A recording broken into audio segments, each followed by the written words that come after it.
ব্যবসা পাতি সারাদিনের সাথে আছে আমি শারমিন সাথে শুরুতেই দেখে নেব ঢাকার পুঁজিবাজার ইন্ডেক্সের মুভমেন্টটা কেমন রয়েছে। আজকে সপ্তাহের শেষ কার্যদিবস আমরা দেখতে পাচ্ছি শুরু থেকেই যদিও একটা পজিটিভ ট্রেন্ড, কিন্তু তার মধ্যে অনেক আপস অ্যান্ড ডাউন রয়েছে। এই মুহূর্তে ডিএসসি প্রধান সূচক ডিএসসি এক্স ইন্ডেক্সটি গতকালকের তুলনায় 2.42 পয়েন্টের মতো বেড়ে 4760 পয়েন্টে রয়েছে। পাশাপাশি অন্য দুটো সূচকের ক্ষেত্রে ডিএস30 সূচকটি 1.70 পয়েন্টের মতো কমে 1814 পয়েন্টে। এছাড়া সরিয়া সূচক ডিএসসি এস ইন্ডেক্সটি 0.24 পয়েন্টের মতো কমে 1167 পয়েন্টে রয়েছে। মোট লেনদেন 193 কোটি টাকা ছাড়িয়েছে এই মুহূর্তে ঢাকার পুঁজিবাজারে। হাত বদল হওয়া কোম্পানিগুলোর মধ্যে বেশিরভাগই এখন পর্যন্ত দর বৃদ্ধি তালিকাতেই রয়েছে। 120টি দর বেড়েছে, 100টি দর হারিয়েছে। শুধুমাত্র শেয়ারগুলোর ক্ষেত্রে 120টি দর বেড়েছে, 118টি দর হারিয়েছে এবং মিউচুয়াল ফান্ডগুলোর ক্ষেত্রে 8টি ফান্ডে দর বেড়েছে, 9টি ফান্ড দর হারিয়েছে। এ ছিল এখনকার মতো সূচক এবং লেনদেনের সার্বিক চিত্র। জানিয়ে রাখি, ব্যবসা পাতি অনুষ্ঠান চলাকালে আপনারা আপনাদের মতামত এবং প্রশ্ন পাঠাতে পারবেন এসএমএস এর মাধ্যমে। আর এসএমএস পাঠাতে BIZO লিখে স্পেস দিন, এরপর আপনার নাম লিখে মতামত এবং প্রশ্ন পাঠিয়ে দিন 16232 নম্বরে যে কোনো মোবাইল অপারেটর থেকে। পুঁজিবাজারের সার্বিক বিষয়গুলো নিয়ে আলোচনা করতে আজ আমাদের স্টুডিওতে উপস্থিত রয়েছেন প্রাইলিংক সিকিউরিটিজ লিমিটেডের চেয়ারম্যান ডাক্তার জহিরুল ইসলাম। কথা বলছি তার সাথে। ডাক্তার জহিরুল ইসলাম, আপনাকে স্বাগত আমাদের অনুষ্ঠানে। কেমন আছেন? ধন্যবাদ আপনাকে, ভালো আছি। ইন্ডেক্স এবং ট্রানজাকশনের মুভমেন্টটা দেখলাম। আমি যদি এই সপ্তাহের অবস্থাটা একটু দেখি, প্রায় 400-র মধ্যে এই ট্রানজাকশনের আপ অ্যান্ড ডাউন, এবং ইন্ডেক্সের মুভমেন্টটা খুব একটা ভালো তা কিন্তু না। এই চার কার্যদিবস লেনদেন হয়েছে, তাদের মধ্যে মাত্র একটি কার্যদিবসে কিছুটা আপ ট্রেন্ড ছিল, বাকি দিনগুলোতে আমরা দেখেছি একটা ফলিং টেন্ডেন্সি ছিল। আপনার কাছে এই অবজারভেশনটা কি হবে? আমরা সেটা দেখতে পাচ্ছি বেশ কিছুদিন যাবতীয়। আপনার টার্নওভারের যদি কথা বলেন, সেক্ষেত্রেও আমি একই কথা বলবো যে 300 থেকে 400 কোটির মধ্যেই লেনদেনটা বজায় আছে। পাশাপাশি ইন্ডেক্সেরও ওরকম মুভমেন্ট আমরা দেখছি না। মানে মার্কেটে যে একটা ভাইব্রেন্সি বা ওরকম যে একটা কি বলবো যে স্বতঃস্ফূর্ততা, সেরকম কিন্তু আমরা দেখি না। বিকজ আমার কাছে যে জিনিসটা মনে হয় যে এখানে মূলত আমাদের বর্তমান মার্কেটের যে হালচাল, তাতে যে জিনিসটা দেখা যাচ্ছে যে এখানে মূলত রিটেল ইনভেস্টর যারা, তারাই কিন্তু এখানে ভালোভাবে একটু সক্রিয় আছে।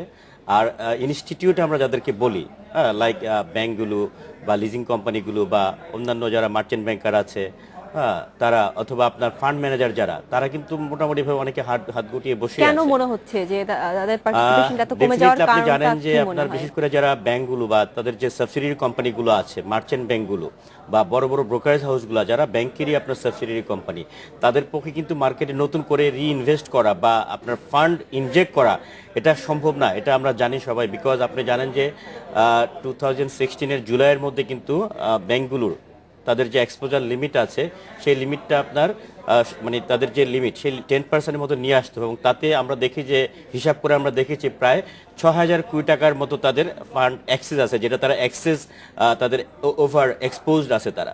তো সেটা যদি তাদেরকে যদি অ্যাডজাস্ট করতে হয়, তাহলে তো তাদের পক্ষে তো নতুন করে রিইনভেস্ট করা সম্ভবই না। বরঞ্চ আমরা যখনই দেখি যে মার্কেট একটু বাড়তে যায়, যখনই একটু ধর ইন্ডেক্স আপ হতে যায়, তখনই কিন্তু আপনার সেল প্রেশারগুলো আসে, এবং যার ফলশ্রুতিতে কিন্তু মার্কেট আর দাঁড়াতে পারে না।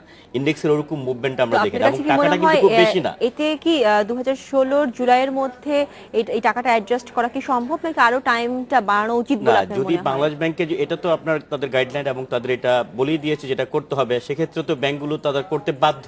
সেক্ষেত্রে আর তাহলে আরেকটু সহনীয় করতে টাইম যদি না বাড়ায় সেন্ট্রাল ব্যাংকের পক্ষ থেকে, আর কোন কোন বিষয়গুলোর উপর যদি দৃষ্টি দেওয়া উচিত বলে আপনার মনে হয়? আসলে দেখেন, এটা কিন্তু খুব সিম্পল বিষয়। আসলে বাংলাদেশ সরকার আসলে খুব সামান্য একটা লোনের জন্য কিন্তু IMF এর সাথে চুক্তিটা হয় আর কি, আমাদের $30 কোটি মনে হয়, আমি যতটুকু জানি। তো এটা হয়তো বা 2 থেকে 3000 কোটি টাকার ব্যাপার ছিল, কিন্তু আমাদের ক্যাপিটাল মার্কেট এই জন্য সাফার করতেছে। এবং এখানে এটারও কিন্তু এখনো সমাধান আমার মনে হয় করা যায়, যদি একটু বাংলাদেশ ব্যাংক যদি একটু আন্তরিক হয়, তারা যদি ধরেন কয়েকটা জায়গায় যদি একটু চেঞ্জ নিয়ে আসেন, তাহলে সম্ভব। এবং সেটা আমরা অনেকভাবে জিনিসটা বলার চেষ্টা করছি, এবং আমার মনে হয় যে হয়তো কিছু একটা সুরাহা হতে পারে। বেসিক্যালি কয়েকটা জায়গায় প্রবলেম দেখা যাচ্ছে, ব্যাংকগুলো তাদের যে এক্সপোজারটা, কয়েকটা জায়গায় প্রবলেমের মধ্যে একটা হলো আপনার শেয়ার বলা আছে এখানে তাদের গাইডলাইনে, যে শেয়ার যদি এত ইনভেস্টমেন্ট থাকে, তাহলে তাকে এক্সপোজারের মতো তাকে নিয়ে যেতে হবে। এবং শেয়ার মানে আপনার লিস্টেড শেয়ার হতে পারে, আবার নন লিস্টেড শেয়ার হতে পারে, প্রিফারেন্সিয়াল শেয়ার হতে পারে। তো যেহেতু এটা ক্যাপিটাল মার্কেট, এখানে যেহেতু তাদের এক্সপোজারের কথাটা বলা হচ্ছে, সেটা যদি শুধুমাত্র লিস্টেড কোম্পানির শেয়ারের কথা যদি বলে, তাহলে কিন্তু এখানটা অনেক সমাধান হয়ে যায়। ডিফাইন করে দিলে হয়তো ব্যাপারগুলো একটা লিমিটেশনসের মধ্যে চলে আসবে। কারণ অনেক ব্যাংক হয়তো বা তারা প্রিফারেন্সিয়াল শেয়ার তারা নিয়ে রেখেছে, অথবা তারা হয়তো বা আপনার নন লিস্টেড শেয়ারে তারা ইনভেস্টমেন্ট করে রেখেছে। এটা যদি তাদের আওতার বাইরে রাখা হয়, তাহলে কিন্তু আপনার অনেকখানি রিলিফ হয়ে যায় ব্যাংকগুলো। পাশাপাশি আপনি জানেন যে আমাদের এই যে মার্চেন্ট ব্যাংকগুলো বা বড় বড় ব্রোকারেজ হাউসগুলো যখন তারা গঠিত হয়, যারা সাবসিডিয়ারি কোম্পানি হিসেবে ব্যাংকগুলোর বা লিজিং কোম্পানিগুলোর, তখন কিন্তু ব্যাংকগুলো ফান্ডিং করেছিল। ঠিক আছে, কেউ হয়তো বা 400 কোটি টাকা দিয়েছিল, কেউ হয়তো বা 200 কোটি টাকা দিয়েছিল, কেউ হয়তো 100 কোটি টাকা দিয়েছিল। সেই টাকাটাও কিন্তু আপনার বাংলাদেশ ব্যাংক বলছে এটাও এক্সপোজারের আন্ডারে আসবে। তো এইটা থেকেও যদি আপনার রিলিফ করে দেওয়া যায়, এটা কেন আসবে আমি সেটা বুঝি না। আপনার তারই তো সাবসিডিয়ারি কোম্পানি, ঠিক আছে, একটা মার্চেন্ট ব্যাংক হয়েছে কোনো একটা ব্যাংকের, ওকে, সে ব্যাংকটা মাদার কোম্পানি, আর তারই একটা হয়তো বা এক্স কোম্পানি যেটা সাবসিডিয়ারি কোম্পানি হয়েছে, তার জন্য হয়তো বা সে ব্যাংক 300 কোটি টাকা তারা একটা পেড আপ তারা হয়তো বা মানে গঠন করে দিয়েছে, এবং এটা তো তাদেরই কোম্পানি। তো এটাকে কেন এক্সপোজারের মধ্যে আনবে? এবং এই জিনিসগুলো যে বাদ দেওয়া যায়, তাহলে কিন্তু আমার মনে হয় যে এই যে ঝামেলাটা বা এই যে একটা ধরেন যে পেইন, এই পেনটা থেকে কিন্তু আমার মনে হয় যে যারা আপনার এখানে যারা ব্যাংকগুলো যারা আছে বা সাবসিডিয়ারি কোম্পানি যারা আছে, তারা কিন্তু অনেকখানি তার রিলিফ হয় এবং তারা সেই প্রেশার থেকে বেঁচে যায়। এবং তখন তারা কিন্তু আপনার এই যে মার্কেট বাড়লে যে সেলটা, সেই সেলের ঝামেলা থেকে তখন তারা যাবে না। এবং এমন আমি যেটুকু বুঝি জানি যেটা যে যদি তাই এই জায়গাগুলো যদি কাজ করা হয়, তাহলে দেখবেন যে অনেক ফান্ড বরং তারা নতুন করে ইনজেক্ট করতে পারবে এবং আমাদের মার্কেটের যে ভাইব্রেন্সিটা তখন কিন্তু বাড়বে। আচ্ছা, ডক্টর জহিরুল ইসলাম, আমি আরেকটা বিষয় নিয়ে আসবো, সেটা হচ্ছে আপনি যখন গতবার এসেছিলেন আপনি একটা বিষয় বলছিলেন যে অ্যাসোসিয়েশন অ্যাডভাইজারি একটা গঠন করার মানে কথা হচ্ছে, কিন্তু কিছুদিন আগে আপনারা ব্রোকার্স অ্যাসোসিয়েশন গঠন করেছেন। আমি বেসিক্যালি জানতে চাইবো যে মূলত আসলে কোন বিষয়কে কেন্দ্র করে এই ব্রোকার্স অ্যাসোসিয়েশনটা গঠন করা হয়েছে? ধন্যবাদ আপনাকে। আপনারা জানেন আমরা যখন ডিমিউচুয়ালাইজ এক্সচেঞ্জ, তো আমাদের অনেক দিনের একটা স্বপ্ন ছিল যে আমরা এরকম একটা অ্যাসোসিয়েশন করব ব্রোকারদেরকে নিয়ে। তো ওই সময় এটা সম্ভব হয়নি। তো যখন আমরা ডিমিউচুয়ালাইজ হলাম, তখন তো আমাদের আসলে আগে যেমন আমাদের বোর্ডে প্রাধান্য ছিল, ঢাকা স্টক এক্সচেঞ্জের বোর্ডে কিন্তু আমরাই মেজরিটি ছিলাম, যার ফলে অনেক মেজর ডিসিশনগুলো আমরা নিতে পারতাম এবং অনেক কথা কিন্তু আমরা বলতে পারতাম। কিন্তু এখন যেহেতু আমাদের মাইনরিটি আমরা বোর্ডে, আমাদের আপনারা জানেন মাত্র 4 জন প্রতিনিধি, যার ফলে আমাদের পক্ষে কিন্তু আপনার সবকিছু ওইভাবে তুলে ধরা বা বোর্ডের থেকে সবকিছু আদায় করা, দাবি দেওয়াগুলো বলা আমাদের পক্ষে সম্ভব না। তো তারই ফলশ্রুতিতে কিন্তু আমরা একটা অ্যাসোসিয়েশন গঠন করি, ডিএসসি ব্রোকার্স অ্যাসোসিয়েশন, এবং সেটা কিন্তু পারমিশন আমরা লাস্ট 2 উইকস ব্যাক আমরা এটা পেয়ে যাই। এবং তারপর আমরা বাংলাদেশ সিকিউরিটি এক্সচেঞ্জ কমিশনের চেয়ারম্যান সাহেবের সাথে কথা বলেছি, তাদের যারা কমিশনার ছিলেন তাদের সাথে আমাদের দেখা হয়েছে। এবং জাস্ট লাস্ট উইকে আই থিঙ্ক এই কি মনে হয় ফার্স্টের দিকে আমরা বিসিসি এর যে প্রেসিডেন্ট মিস্টার মতুব আহমেদ, ওনার সাথে আমরা দেখা করি এবং আমাদের যে মানে পরিকল্পনা সেগুলো আমরা তুলে ধরি। তো এবং আমাদের কিন্তু অনেকগুলো প্ল্যান পরিকল্পনা আছে যেগুলো ব্রোকার্স অ্যাসোসিয়েশনের আন্ডারে আমরা করব।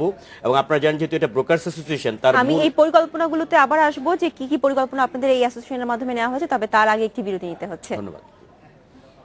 এই মুহূর্তে নিচ্ছি একটি বিরতি, সাথে থাকবেন, ফিরছি এক্ষুনি। স্বাগত আরো একবার বিরতির পরে, সাথে আছে শারমিন সেতু। বিরতিতে যাবার আগে আমরা আলোচনা করছিলাম প্রাইলিংক সিকিউরিটিজ লিমিটেডের চেয়ারম্যান ডাক্তার জহিরুল ইসলামের সাথে। ফিরছি আবার আলোচনায়। ডাক্তার জহিরুল ইসলাম, যেটা আপনি বলছিলেন যে ব্রোকার্স অ্যাসোসিয়েশনের আপনাদের যে কর্ম পরিকল্পনাগুলো রয়েছে, যদি একটু বলতেন। আমাদের প্রথম যে কাজটা সেটা হলো যে আমাদের ব্রোকার কমিউনিটি যারা আছে, 250 ব্রোকার আছে ঢাকা স্টক এক্সচেঞ্জে, তাদেরকে আমাদের প্রোটেকশন দেওয়া এবং তাদের ব্যবসা বাণিজ্য কীভাবে বাড়ানো যায় এবং যদি কোনো রকম কোনো অনিয়ম বা কিছু থাকে সেই জিনিসগুলো তাদেরকে বোঝানো, এই জিনিসটা আমাদের প্রধান কাজ, যেহেতু এটা ব্রোকার্স অ্যাসোসিয়েশন। সেকেন্ডলি আপনার এখানে অনেক বার্গেনিংয়ের ব্যাপার থাকে আপনার গভর্নমেন্ট লেভেলের সাথে, বাংলাদেশ ব্যাংকের সাথে বা বাংলাদেশ সিকিউরিটি এক্সচেঞ্জ কমিশনের সাথে। তো আমাদের এই ব্রোকারদের মুখপাত্র হয়ে আমরা এই কাজটা তখন করতে পারবো। এবং পাশাপাশি আপনার যার এনবিআর এর সাথে বিভিন্ন প্রপোজাল, ক্যাপিটাল মার্কেট রিলেটেড অনেক কিছুর প্রপোজাল বিষয় থাকতে পারে, সেই প্রপোজালগুলো আমরা তখন আমাদের এই প্ল্যাটফর্ম বা ফোরাম থেকে দিতে পারবো। পাশাপাশি বিভিন্ন যে দেশের বিভিন্ন যে বড় বড় এক্সচেঞ্জগুলো আছে তাদের সাথে মত বিনিময় করা এবং তাদের সাথে এমইউ করা এবং তাদের থেকে বিভিন্ন রকম আপনার তথ্য আদান প্রদান করা এবং সভা সেমিনার করা, এই কাজগুলো কিন্তু অ্যাসোসিয়েশনের পক্ষ থেকে করা হবে। তো আলটিমেট এটা ব্রোকারদের স্বার্থ রক্ষা করবে এবং তারপরে আমাদের ইনভেস্টর ভাই যারা আছে তাদেরকে আপনার এডুকেট করা বা তাদেরকে প্রপার মার্কেটের গাইডলাইনটা সম্পর্কে ধারণা দেওয়া যে কিভাবে এই ক্যাপিটাল মার্কেট ইনভেস্ট করতে হবে, এই মার্কেটে আসলে কি ক্ষতি হতে পারে বা কিভাবে আপনি ইনভেস্ট করবেন, সেই বিষয়গুলো তুলে ধরা, এটা কিন্তু আপনার অ্যাসোসিয়েশনের পক্ষ থেকে করা হবে এবং এই বিষয়ে আমরা কাজ করব। সেরকমই আমাদের সিদ্ধান্ত হয়েছে। আরেকটি বিষয় আপনার কাছে জানতে চাইবো, সেটা হচ্ছে আপনি জানেন যে আমরা সবসময় ভালো আইপিও আনার ক্ষেত্রে বা আইপিও মার্কেটের উপরে আমরা বিভিন্ন সমস্যা তুলে ধরি। এই বিষয়টিকে একটু জটিল, সেটা হচ্ছে আপনি জানেন যে কিছু সংখ্যক বিনিয়োগকারী রয়েছে যারা প্রফেশনালি শুধুমাত্র আইপিওতে ইনভেস্ট করে অভ্যস্ত এবং তারা রিস্ক নিতে পছন্দ করে না। তো সেক্ষেত্রে যারা আমাদের অ্যাক্টিভ বিও হোল্ডার বা মানে অ্যাক্টিভ ইনভেস্টর যারা রয়েছে তাদের ক্ষেত্রে একটা প্রপোজাল ছিল, সেটা হচ্ছে যদি তাদের জন্য কোনো কোটার ব্যবস্থা করে আইপিওতে তাদের একটা মানে কোটা করা হয় তাহলে হয়তো বা আমাদের মানে লং টার্ম ইনভেস্টমেন্ট বা প্রফেশনাল ইনভেস্টরদের সংখ্যা বাড়বে। আপনি কি বিষয়টির সাথে একমত কিনা? আসলে এটা খুবই একটা ভালো কথা আপনি বলেছেন, এবং আমরা দেখি যে এখানে যারা আইপিওতে যে সমস্ত শেয়ারগুলো আসে এবং এখানে যারা আপনার অ্যাপ্লাই যারা করে তাদের ম্যাক্সিমাম, আমি মনে করি যে আমি যতটুকু জানি, আমি যেহেতু একটা হাউস পরিচালনা করি, এবং সেখানে দেখি 90 থেকে 95% যারা বিও হোল্ডার তারা শুধুমাত্র আইপিওর জন্যই তারা ইনভেস্টটা করে। এবং যখনই তারা আইপিওতে শেয়ারটা অ্যালটমেন্ট তারা পেলো, তারপর যখন ট্রেড যখন হলো, তার শেয়ারটা তারা কিন্তু সেল করে বা দেরিও করে না, কিন্তু তারপর তারা কিন্তু টাকাটা ড্রেন আউট করে নিয়ে যাচ্ছে। এবং এর ফলে কিন্তু আমাদের এই ক্যাপিটাল মার্কেট সেকেন্ডারি যে মার্কেটটা তার এটা কিন্তু কোনোভাবে বেনিফিটেড হচ্ছে না। তো সেই জন্য আসলে দেখেন অনেক কোটাই কিন্তু বাংলাদেশ সিকিউরিটি এক্সচেঞ্জ কমিশন করেছে। আপনার মিউচুয়াল ফান্ডের জন্য কোটা আছে, বিভিন্ন ইনস্টিটিউটের জন্য কোটা আছে, ঠিক আছে, এবং যারা আপনার ক্ষতিগ্রস্ত বিনিয়োগকারী তাদের জন্য কিন্তু কোটা আছে। তো আমার একটা কথা হলো যে এখানে যারা রেগুলার যারা সেকেন্ডারি মার্কেটে যারা লেনদেন যারা করে তাদের হয়তো বা বিও সংখ্যা কম, কারো হয়তো একটা, কারো দুইটা, বা কারো চারটা বা পাঁচটা। তো তাদের জন্য যদি কোনো কোটা করে দেওয়া যায় তাহলে কিন্তু দেখা যাচ্ছে যে তারাও কিন্তু বেনিফিটেড হলো, এবং সেই টাকাটা কিন্তু তারা মার্কেটে রাখলো। বিকজ যারা আপনার সেকেন্ডারিতে যারা ট্রেড করে এবং তারা কিন্তু হতাশ, দেখা যাচ্ছে তার প্রাইমারিতে অ্যাপ্লাই করে তারা পাচ্ছে না, এবং যখন একবার, দুইবার, তিনবার, চারবার যখন পায় না তখন তারা হতাশ হয়ে তারা অ্যাপ্লাই করে না। অথচ যারা যারা শুধুমাত্র প্রাইমারি মার্কেটের জন্য যারা আপনার বিও অ্যাকাউন্ট খুলেছে তারা কিন্তু দেখা যাচ্ছে কারো হয়তো 50 কারো হয়তো 100, কারো হয়তো 200 অ্যাকাউন্ট তারা মেনটেন করছে, কোনো না কোনো ভাবে এটা হচ্ছে। তো যার ফলে তারা দেখা যায় যখনই তারা অ্যালটমেন্ট পায়, তারা কিন্তু আর এই টাকাটা তারা সেকেন্ডারি মার্কেটে কোনোভাবে আনে না, এবং সেটা দেখা যাচ্ছে যখনই তারা শেয়ার অ্যালটমেন্ট পায় ওই শেয়ারটা বিক্রি করে তারা তাদের ফান্ডটা নিয়ে যায়। জনাব জহিরুল ইসলাম, আমার কাছে আরেকটা প্রশ্ন রয়েছে, খুব সংক্ষেপে আপনার কাছে জানতে চাইবো। সেটা হচ্ছে, আপনি জানেন যে রিসেন্টলি চায়না স্টক মার্কেট আপওয়ার্ডে রাখার জন্য ওদের সরকার থেকে একটা প্রণোদনার ব্যবস্থা করা হচ্ছে এবং বড় রকম একটা ফান্ড ওদের ইনভেস্টমেন্টে দিচ্ছে। সেক্ষেত্রে আপনার কি মনে হয় আমাদের দেশের পার্সপেক্টিভে আমাদের গভর্নমেন্ট থেকে কিছু ধরনের সাহায্য সহযোগিতা আমাদের স্টক এক্সচেঞ্জের জন্য দরকার খুব পরিমাণে? অবশ্যই দেখেন, আপনাদের চায়না গভর্নমেন্ট দেখেন তারা কতটুকু সতর্ক এবং তারা কতটুকু সেন্সিটিভ এই মার্কেটের ব্যাপারে। এবং তারা, আমি যতটুকু পেপারে পড়েছি লাস্ট দিন বা তার আগের দিন, যে তারা $2 লাখ কোটি উপরে তারা এই মার্কেটে ইনভেস্টমেন্ট তারা করেছে, যাতে তারা এই ক্যাপিটাল মার্কেটে রক্ষা করতে পারে, তাদের স্টক মার্কেটে রক্ষা করতে পারে, এবং তারা মোটামুটি তারা সফলও কিন্তু হয়েছে। তো আমি তো মনে করি যে আমাদের যে বর্তমান সরকার আছেন তারাও কিন্তু এই মার্কেট বান্ধব, এবং তারাও কিন্তু আপনার পুঁজিবাজারে যে কোনো কিছুতে, যে কোনো প্রবলেমে তারাও কিন্তু এগিয়ে এসেছে, এবং তাদেরও কিন্তু স্কোপ আছে সামনে যদি এরকম কোনো প্রবলেম হয় বা কিছু হয়। এবং বর্তমানে আমাদের কিছু সমস্যা আছে, এবং এখানে যদি সরকার যদি একটু সদিচ্ছা প্রদর্শন করে বা দেখায় তাহলে কিন্তু আমাদের মার্কেটটা আরও কিছু ভাইব্রেন্ট কিন্তু হতে পারে। এবং সামান্য কিছু বিষয় যেগুলোতে একটু যদি আমাদের যদি একটু হেল্প বা সহযোগিতা হয় তাহলে কিন্তু মার্কেটটা আরো ভালোভাবে তারা মুভ করতে পারবে বা কাজ করতে পারবে। বিকজ ক্যাপিটাল মার্কেট যদি মুভ না করে বা ভালো যদি আপনার পজিশনে না থাকে তাহলে কিন্তু দেশের ইকোনমি যে ভালো হবে সেটাও কিন্তু বলা যায়। আর একটা বিষয় আপনার জানতে চাইবো, সেটা হচ্ছে সামনে ডিএসসি ট্রেড হোল্ডারদের একটা সম্মেলন রয়েছে, এই বিষয়টি নিয়ে যে আসলে কোন উদ্দেশ্যকে নিয়ে আসলে এই ট্রেড হোল্ডার, এটা আমাদের 14 তারিখে একটা প্রোগ্রাম আছে বিকালে। এটা হলো যারা ট্রেড হোল্ডার, আমরা যারা ব্রোকার যারা আছি, তো তাদেরকে নিয়ে ঢাকা স্টক এক্সচেঞ্জের ম্যানেজমেন্ট এবং প্লাস ফুল বোর্ড তারা বসবেন, এবং তারা এই ঢাকা স্টক এক্সচেঞ্জ এই সময়ে তারা এতদিনে তারা কি কি করেছেন এবং সামনে তাদের কি পরিকল্পনা আছে এই সমস্ত বিষয়গুলো নিয়ে তারা আলোচনা করবেন। ঠিক আছে, তাদের ডেভেলপমেন্টটা কি হয়েছে এবং তারা কি কিভাবে সামনে আর কি, আমাদের অনেকগুলো প্রোগ্রাম আছে। আপনি জানেন যে আমাদের যেহেতু ডিমিউচুয়ালাইজ আমরা হয়েছি, তো আমাদের সামনে কিন্তু আপনার এই এক্সচেঞ্জের আয় বৃদ্ধি করতে হবে এবং সেই জন্য নতুন ব্যবসা আমাদের বাড়াতে হবে, এবং সেই ব্যবসা কি কিভাবে বাড়ানো যায় তারা হয়তো আমাদের একটা গাইডলাইন দিবে, এবং আমাদের পক্ষ থেকে আমরা অনেকগুলো প্রস্তাবনা দিব যে এইভাবে আপনারা আগাতে পারেন। সেখানে কি মার্কেট ভ্যারিয়েশনস বা ডাইভারসিফিকেশনের কোনো বিষয় থাকছে? অনেকগুলো নতুন নতুন আপনার এখানে ইনস্ট্রুমেন্ট আনার কথা বলা হয়েছে। আপনি জানেন যে ইটিএফ, হ্যাঁ, এবং সেটার কাজও হচ্ছে, এবং বাংলাদেশ সিকিউরিটি কমিশন কিন্তু এই ব্যাপারে মোটামুটি ভাবে অনেকখানি তারা এগিয়েছে, এবং ঢাকা স্টক এক্সচেঞ্জের পক্ষ থেকে তারা একটা প্রস্তাবনাও কিন্তু আমরা দিয়েছি, এবং আমার মনে হয় যে এটা হয়তো বা শীঘ্রই আমরা রেজাল্ট দেখতে পাবো। পাশাপাশি একটা ক্লিয়ারিং কর্পোরেশন গঠনের ব্যাপারে কিন্তু বাংলাদেশ সিকিউরিটি এক্সচেঞ্জ কমিশন তারা কাজ করছে, এবং ডিএসসির পক্ষ থেকে কিন্তু প্রস্তাবনাও দেওয়া হয়েছে যে এই কর্পোরেশনের জন্য ঢাকা স্টক এক্সচেঞ্জকে তার জন্য ভালো ভূমিকা রাখার জন্য সুযোগ দেওয়া হয়। এবং আমি মনে করি যে বিএসসিসি তারাও কিন্তু জিনিসটা সক্রিয়ভাবে বিবেচনা করছেন, এবং সামনে হয়তো বা এই জিনিসটা গঠিত যদি হয় তাহলে কিন্তু আমাদের আরো কিছু মানে আপনার ইনকামের উইন্ডো বেড়ে যাবে বলে মনে করি। ডক্টর জহিরুল ইসলাম, আপনাকে অসংখ্য ধন্যবাদ। আমরা অনেকগুলো সমস্যার আসলে সমাধান হয়তো বা আমাদের বিনিয়োগকারীরা এর মাধ্যমে পেয়ে যাবে। আপনাকে অসংখ্য ধন্যবাদ আজকের অনুষ্ঠানে এসে সময় দেওয়ার জন্য। আপনাকে অনেক ধন্যবাদ। সাথেই থাকুন আমন্ত্রণ পরের সংবাদে।